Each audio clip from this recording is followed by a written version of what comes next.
Ex Vice President of India Hamid Ansari once quoted, bypassing debates reduce the parliament to rubber stamp and erode accountability. तो आज भी हमें parliament के अंदर, लोकसभा के अंदर यही देखने को मिला। आज न्यू इनकम टैक्स बिल 2025 पास किया with in 3 minute, without any debate, without any discussion. Opposition को उसमें पार्टिसिपेट करने ही नहीं दिया। सिर्फ यही बिल नहीं बल्कि और भी बहुत सारे बिल हैं। आप फार्म्स बिल की बात कर लो, आप ट्रिब्यूनल रिफॉर्म बिल की बात कर लो, आप दिल्ली सर्विसेज बिल की पास करो। ये लगभग 50% से ज़्यादा, 50% से ज़्यादा ऐसे बिल हैं जो विदाउट डिबेट और विदाउट डिस्कशन जो है पास हुए हैं। हालांकि जो पार्लियामेंट्री प्रोसीडिंग है ये बेसिक स्ट्रक्चर का एक पार्ट है। बहुत सारे जजमेंट में सुप्रीम कोर्ट ने पार्लियामेंट्री प्रोसीडिंग को बेसिक स्ट्रक्चर बताया है कि कॉन्स्टिट्यूशन के बेसिक स्ट्रक्चर का हिस्सा है।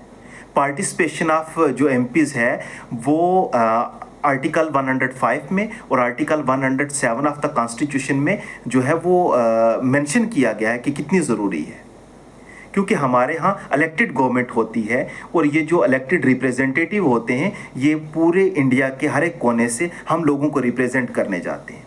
लेकिन बदकिस्मती से पार्लियामेंट के अंदर उन लोगों को ही बाईपास कर दिया जाता है।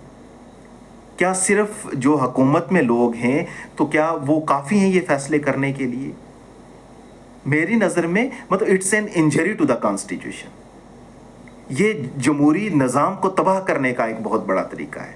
ये जो डेमोक्रेटिक स्ट्रक्चर है हमारा, वर्ल्ड की बिगेस्ट डेमोक्रेसी है जो, ये डेमोक्रेटिक स्ट्रक्चर को तबाह करने का एक नज़रिया है। जो कंडक्ट ऑफ बिजनेस होता है, रूल्स ऑफ प्रोसीजर का, उसमें भी क्लास टू क्लास आप डिस्कस कर सकते हो किसी भी बिल को।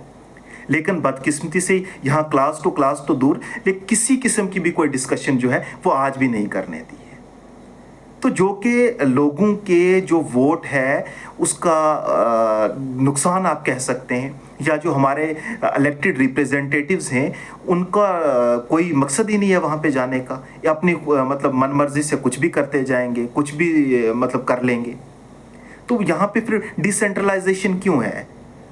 मतलब ये प्रोसीजर क्यों है रूट से शूट टिप तक?